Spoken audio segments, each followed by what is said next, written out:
everybody, to the YouTube channel. Tavin here again. We're going to be going over the college football landscape once again, as this last week was incredibly crazy for the top of the college football rankings.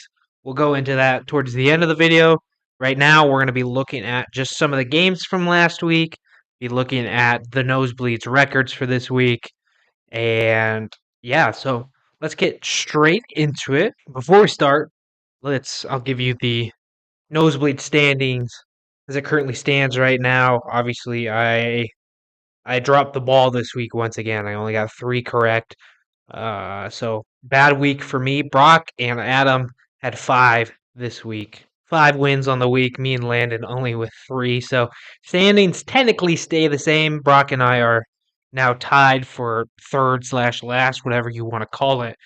But yeah, a tough week for me, and we'll just get straight into. We have 10 games to talk about this week.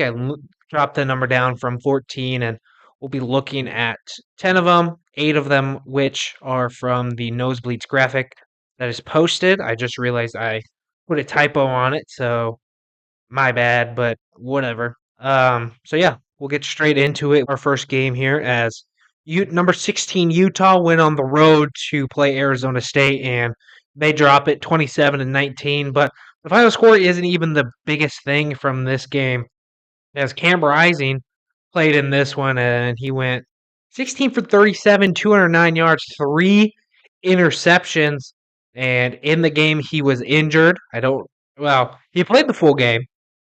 Then after the game, he came out, said he was injured, and now he could potentially have another year of eligibility. I believe it is going to be his 8th season of college football. If he stays, it's just crazy circumstances there for Cam Rising, and everybody agrees he's been playing forever at Utah. He's only technically played 4 seasons of football, but he's played a total of 8 seasons with 2 getting injury, or 7 seasons, my apologies, with 2 seasons getting injured. He still can get the medical red shirt, as he just got hurt in the last game. And there's some funny comments that I've seen going around regarding the whole situation. Of course, you have the Vince Carter, I've got one more in me meme, which is an absolute great one. And then got a couple other ones that are saying, "Oh, I can't wait for his son to play on the same Utah team as him next year." In all honesty, if he's getting a degree he really wants from Utah, which he might be, I have absolutely no clue, then playing the extra season might be worth it. He could get his master's at that point. I don't know where he is along in the program or how that even works, but he's still got one more season. But moving to the Arizona State side, their running back, added to the name of names I can't pronounce, Scadabu. Cameron Scadabu. Just looked it up, how to pronounce it. But absolutely stellar game. 22 carries, 158 yards, 2 touchdowns from him. And he's been on a tear as the running back for the Sun Devils. Of course, spent 2 seasons with Sacramento State, and this season already up to 773 yards. 10 less rushing yards than he had all of last season. So congrats to him, playing big minutes for the Sun Devils and leading them to a 5-1 overall record. They should be getting some looks in the top 25. I'm looking. Yes. So they are three away. Vandy and Nebraska are ahead of them. But congrats to Arizona State, and I can't believe Cam Rising can have another year of football under his belt. If he takes it. Next up, we have the Red River rivalry between Texas and Oklahoma. Quinn Ewers played and started this game for the Longhorns, and he went 20 of 29, 199 yards, 1 touchdown, 1 interception, and that interception was very early in the game, so didn't mean too much for the Longhorn offense there, as they were able to put up 34 points compared to the Sooners 3, and Oklahoma's got to figure something out. Obviously, they're not in the race anymore for the college football playoff, and they fall out of the top 25 even after this loss, but they got to figure out something for next year. And Hawkins, he's a freshman, started for them, a true freshman for the Sooners, and he had some bright spots, but a lot of his decision making just not fully there yet.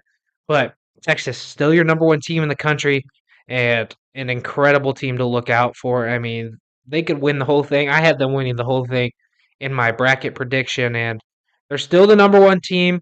Don't really have much more to say about it, but they get a huge win there in Austin, Texas. Or sorry, not. I think it was in Dallas. I believe it was in Dallas. So they stay at one. Moving on to one of the best games of the week, and it came down to the final play between number 2 Ohio State and number 3 Oregon. And obviously, I'm absolutely devastated. So I had to wear the USD gear this game, but Oregon gets the win, 32-31, and Will Howard last second. Of course, if you don't know, he tried to scramble up, just try to get a few more yards, and slid as the timer went to 0, and that's all she wrote in Eugene. Oregon moves up to number 2. Dylan Gabriel had a good game, 23 of 34, 341 yards, 2 touchdowns. And going back to the previous segment and talking about Oklahoma, don't you wish you kind of kept your quarterback and not run him out of town?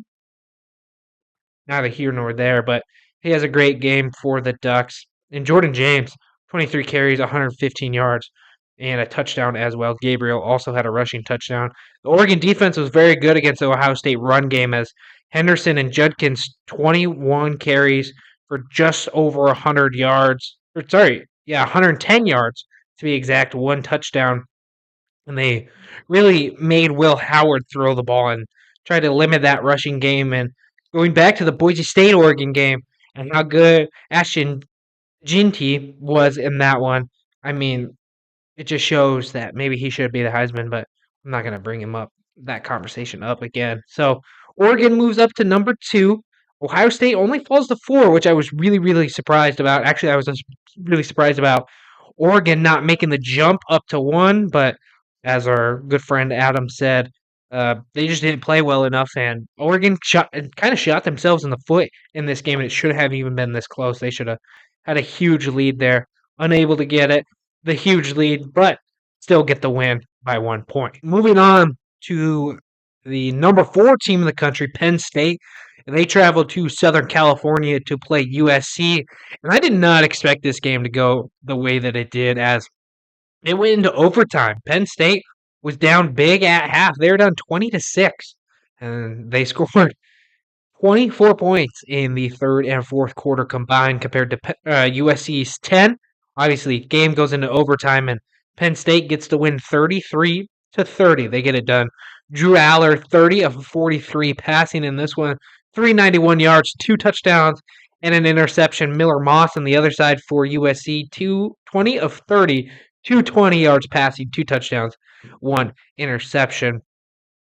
And a huge factor in this game was the Penn State tight end, I believe he is, Tyler Warren, one of the seniors. Yeah, the tight end, as he had a monster game, 17 receptions, 224 yards, and a touchdown. Insane stat line from him in this game. And obviously, if he was not in it, Penn State probably would have not won the game. He also threw a pass for 9 yards, so add it to the total there. Penn State with the win moves up to number 3 in the country.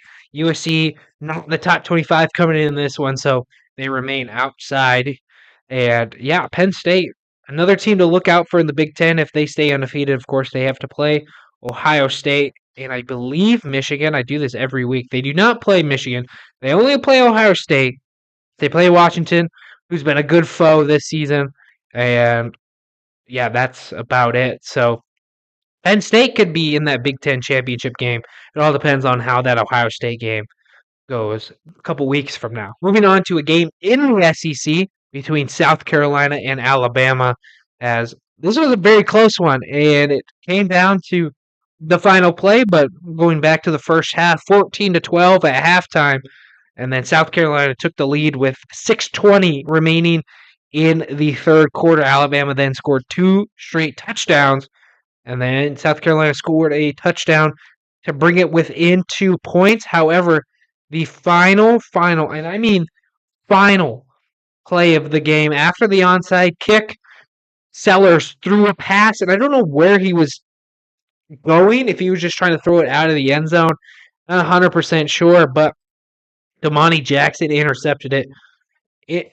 before the end zone and then ran back into the end zone, almost kneeled it.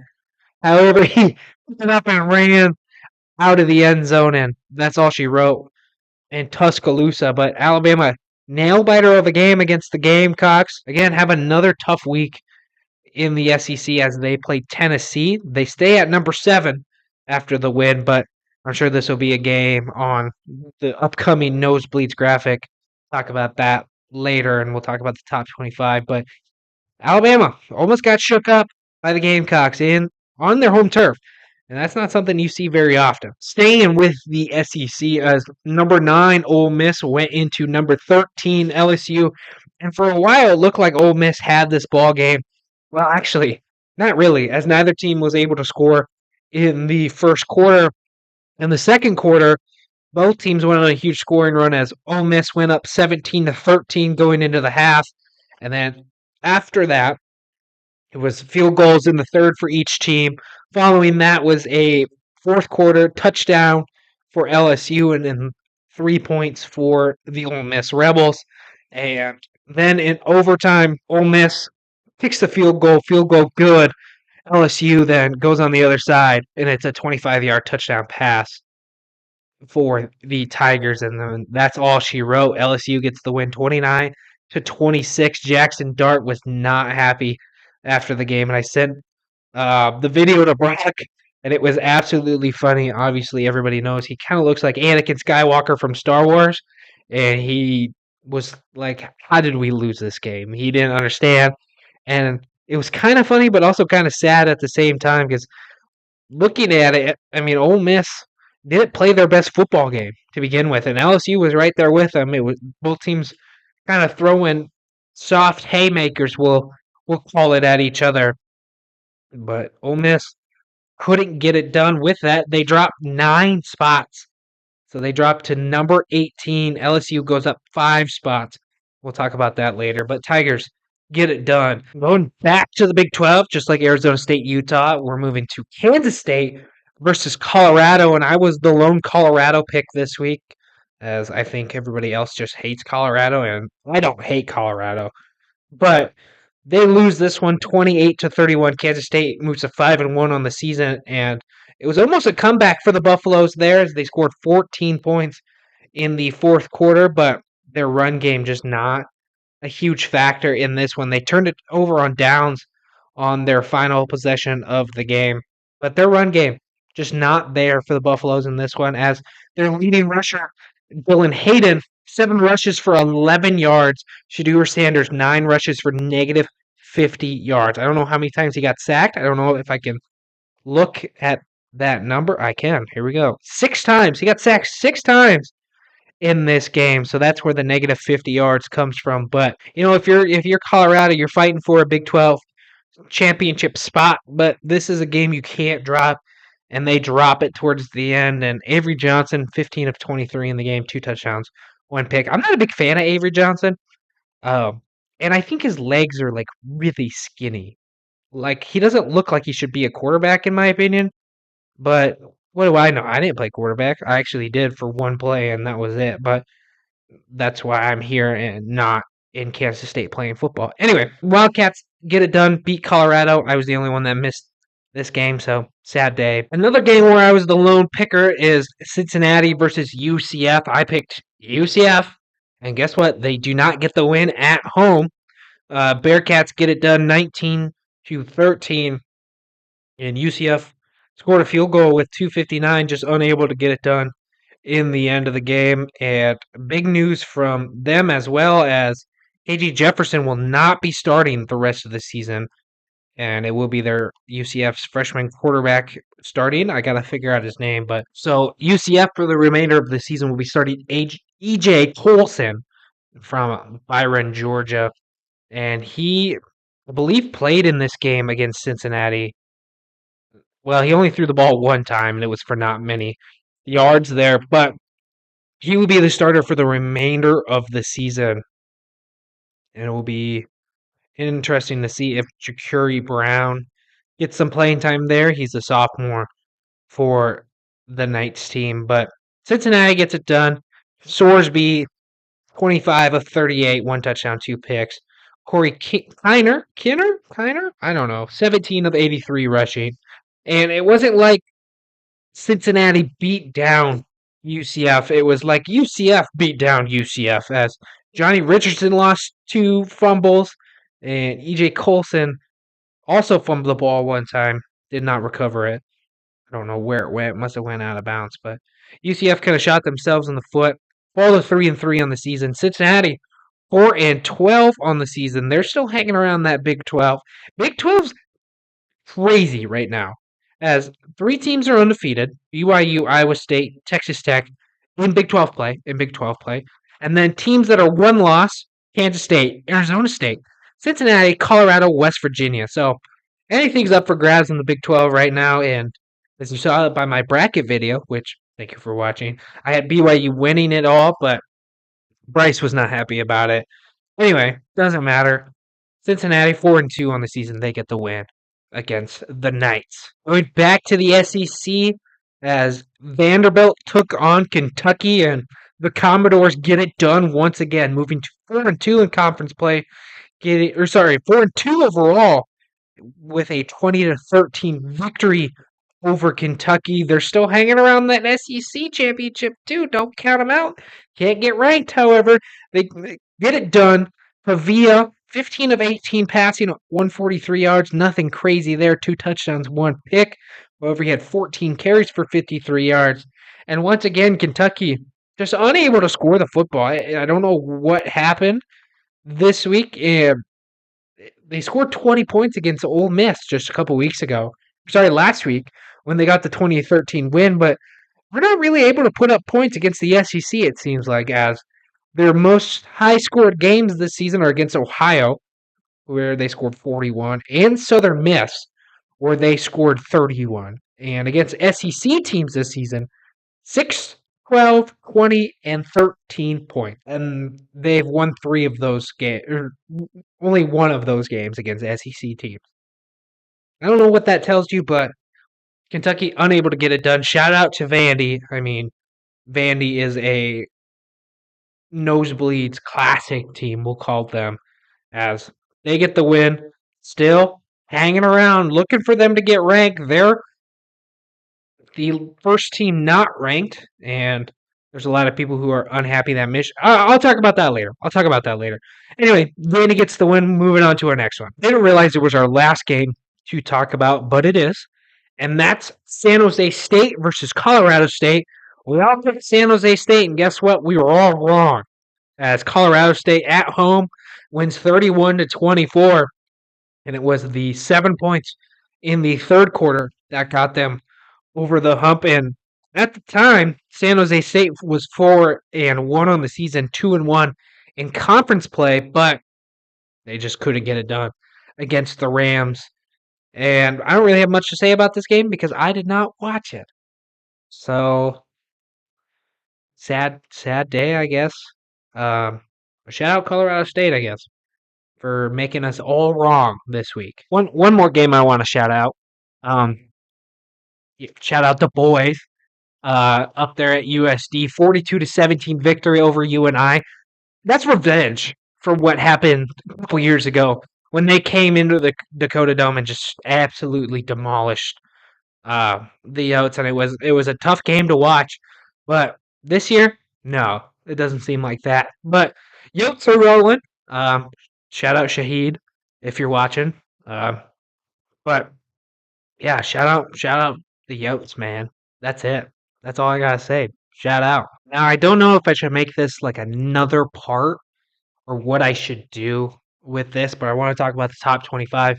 Before we do that, I just saw just a moment ago that Saturday is the USD Pink Out game for volleyball, and if you know anything about me, I'm a sucker for a Pink Out game. So I wish I could be there. Shout out the USD volleyball team. I miss you. Miss calling the games. But anyway, we're gonna move into the top 25 here of college football. We'll talk about some. I got some things written down, and yeah, let me know. Comment down below if I should do this a separate part or what I should do with this kind of section. Not 100% sure yet, but I always want to talk about the top 25, so maybe I'll record it Sunday, then edit it Monday, it'll be posted Monday, and then do this also on Monday, like this part before on Monday, post it, things like that. But let me know what you think down below. And if you made it this far, comment something down below. What should I have? And comment. Comment Boston, because I got my Isaiah Thomas jersey over here in the background. Comment Boston if you made it this far. Most teams have played their sixth game of the season. Some are still at 5, but we'll go 1 through 25. Talk about the teams that are on the cusp. Starting at number 1, Texas. I mentioned last week that if Oregon or Ohio State won, they would be the number 1 team. I was completely wrong, and that's why I am not a voter, obviously. But I still think Oregon should be the number 1 team. Even though they only won by 1 point, to me, it just makes more sense that they would be put there. But for now, Texas can be your number 1 team in the country. Oregon falls right behind at number 2. They actually got 6 first place votes. Texas with 56. Following right behind Oregon is Penn State, which arguably I don't know if Penn State should be a number 3 team in the country, but the way college football has been going, it's the only place that makes sense. You can't put them behind Ohio State because they're still undefeated and they just went into USC, beat USC in overtime. And these 2 teams play later, so that could be a storyline that is going to make headlines once again. But Penn State, your number 3. Following Penn State is Ohio State at number 4. They dropped 2 spots following the loss to Oregon. And I thought they were going to fall to number 8, if I'm being 100% honest. I didn't know what the reaction was going to be with them and how they lost, but they still got a lot of votes. They're only 23. Is that 23? Yeah, 23 behind Penn State, which I don't know. Don't ask me. Again, I'm not a voter, but Ohio State at the 4. Following the Buckeyes is Georgia, number 5. They remain the same. Following them, Miami, coming off a bye week. So they didn't play anybody this week. Oh, no. Yeah, coming off a bye week, they played Louisville this week. Following them, Alabama, LSU, who jumped up 5 spots this week after defeating Ole Miss. But you look at how Ole Miss did, they dropped 9 spots. I don't know how that makes sense. Granted, Ole Miss just did lose 2 games, and most of the teams that were below them hadn't lost 2 games. So I guess that makes sense for where they are in the standings wise. But LSU 5-1 on the season. They go up to number 8, jump up 5 spots. Following them is Iowa State, who went up 2 spots this week. Iowa State defeated West Virginia on the road when West Virginia was wearing them pool jerseys, which kind of snazzy from the Mountaineers there, if I do say so myself. However, Iowa State technically leading the Big 12 overall right now. They're followed by BYU, which, if you know how I feel, you know how I feel. Number 10, Clemson, 5-1 on the season. People want to start apologizing to Cade Klubnik as he's having a monster season for the Tigers, as he's got 1,500 yards on the season, 66% completion rate, and 17 touchdowns, 2 interceptions. He's only been sacked 5 times. But people want to start giving him his flowers. I'm not going to do that yet. Put Clemson in the college football playoff and let's see how they do. Clemson, a team with no transfers this season, did not get one single portal. There's only a couple teams. I think the graphic said 3. 3 teams with transfers, without transfers. Clemson, Army, and Navy, I believe, were the 3. So interesting there. But Clemson, number 10. Following them is Tennessee. They get the win against Florida. However, they still drop 3 spots. Just a sloppy game against Florida. They go into overtime, and they got a date with Alabama this week. So 7-11, they're always open. Notre Dame is at number 12. And again, I just don't know what the college football playoff is going to do with Notre Dame, because they're an interesting team. They could go 8 different places, and it would make sense. But I don't know how people feel about the Irish, and I don't know how the Irish feel about the Irish. So they're still technically out of the playoff, but they could fight their way back in. I think they have one more ranked opponent towards the end of the season. Well, okay. They technically have two ranked opponents now. They had one ranked opponent when I looked at this a couple weeks ago. 25 Navy's in 2 weeks. 23 Army is in about a month and a half away, and then following the Army game is against USC. So I guess technically three ranked teams. If you want to throw Virginia in there too, Notre Dame's got a tough schedule now. It looks like. I know I kind of dogged them a while back, but looks like they got a tough schedule. Following Notre Dame is BYU 6-0 on the season. They're my Big 12 champ right now. Still sitting strong with it, Bryce. I know. Again, I'm sorry. I'm sorry you feel this way. Just some animosity towards me when I'm talking about Iowa State versus BYU, but I'm sorry, it's just the way it is, man. Following BYU, Texas A&M, who I thought wasn't very good, but they're starting to turn their season around and up to number 14. Then the biggest name in all of college football right now, Ashton Jeanty in the Boise State Broncos, sitting at 15. They move up 2 spots. They moved up 4 spots last week, so up 6. So they're starting to crawl up towards that kind of 12 to 8 range that I would like to see them in. And then that stirs up the college football playoff and how it works and how everything crumbles and, all the things. So shout out the Broncos. Watch out for them this season. I'm excited for them and just how their rest of the season is going to turn out. And I can't wait for Boise State to have a Heisman. That's all I'm going to say. Following Boise State is Indiana, who jumped up 2 spots without playing a game this week. Their last game was against Northwestern. They played Nebraska this week, so tough matchup for them against Big Red and the Cornhuskers there. Following the Hoosiers is Kansas State at 17. They move up 1 spot following their win against Colorado again. Avery Johnson's legs. I don't know what to say about him. Then we move on to Ole Miss, who of course I mentioned before drops 9 spots following their loss to LSU. They are now 5-2 on the season and are at number 18. Sticking with the SEC is number 19 in Missouri as they go up 2 spots this week. Still 5-1 on the season. Following them is Pitt, who's undefeated, 6-0, up 2 spots. Number 21, SMU in the ACC for the first time. They are 5-1 on the season. Back to the Big Ten. Illinois at number 22, and they're up 1 spot. Now for the fun part of the top 25. We finally get to see some magic happen. The voters finally realize what the fans want, and who cares if these teams are actually good or not? The fans want it. The fans do.